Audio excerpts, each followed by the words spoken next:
something good that has happened as a result of your illness and your suffering? Well, I have a much different point of view. I have a much different point of view of myself. I have more compassion for myself, which gives me more compassion for other people. You know, I have less resentment towards others, which comes from me being kinder to myself. When people are unkind to themselves, they end up doing things that they can't do or shouldn't have done, and then they end up being resentful to those people that they've done it for, even though they've told themselves to go and do it, because they're not kind to themselves. You have to be kind. You have to have the same compassion and tolerance and kindness to yourself as you do to other people. And when you're praying with God. He's telling you, this is who you'll be. You are to be like a child and come to me. And children, you know, they aren't mean to themselves. They're kind to themselves. They have tolerance for themselves. They love themselves. They know they're important to their mothers. You know, they smile, an incredible smile when their moms look at them, because all they want is to be there with them and to belong and to learn.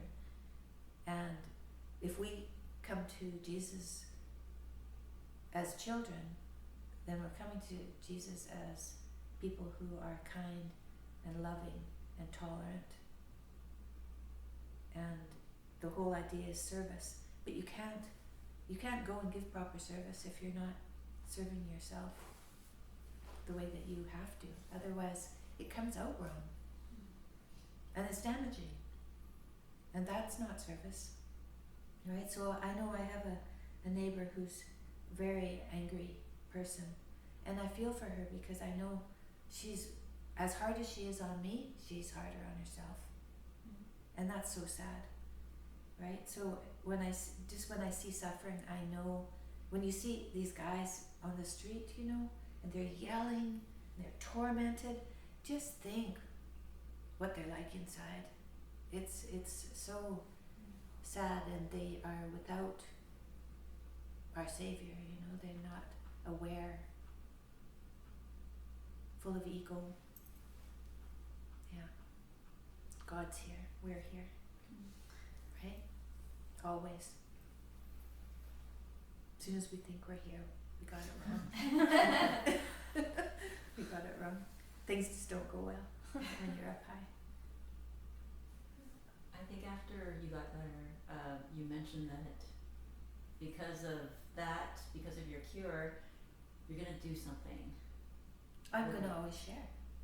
So yesterday I spoke to about a dozen women in Iran about my life on Zoom.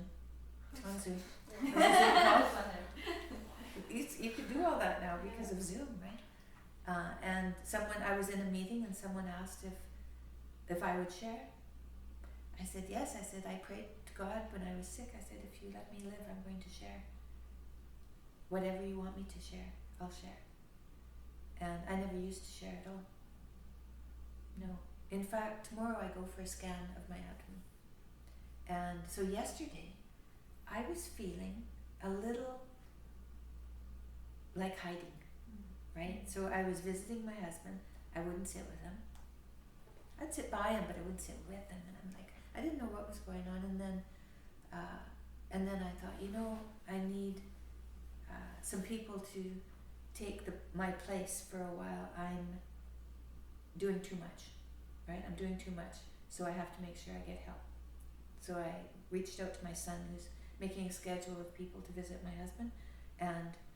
But then this morning I realized, I'm going for a scan. I'm afraid. And when I'm afraid, I retreat. Mm-hmm. And that's, ha ha ha. I caught it. I'm retreating. I shouldn't be retreating. Or if I am retreating, retreat to someone, not retreat from someone, retreat to someone. So now I feel better. Even though I'm still nervous, I'm not feeling like I have to retreat. And another habit that I had in my life that didn't serve me well, I would, if I had to cry, or I would go into a room by myself and cry. Now I get a hug and cry, you know, and that's the right way to do it. So I've learned just to, well, be kinder to myself, really. And I'm still learning that every day. And that's why I have to pray every day. Because these things, they come back. You know, my old behaviors, they come back if I don't reaffirm them every day. If you want to change, if you want to become new, with a new intention, you have to stay present with that. Every day I have to have God with me all the time. Because if I don't have Him there all the time, then I become willful, you know, arrogant, dishonest. And they're subtle, these things, they're subtle. It could be my thinking is dishonest, right? It can be my thinking. And you might not think of your thinking as anything, you know, I can think whatever I want. Nobody knows.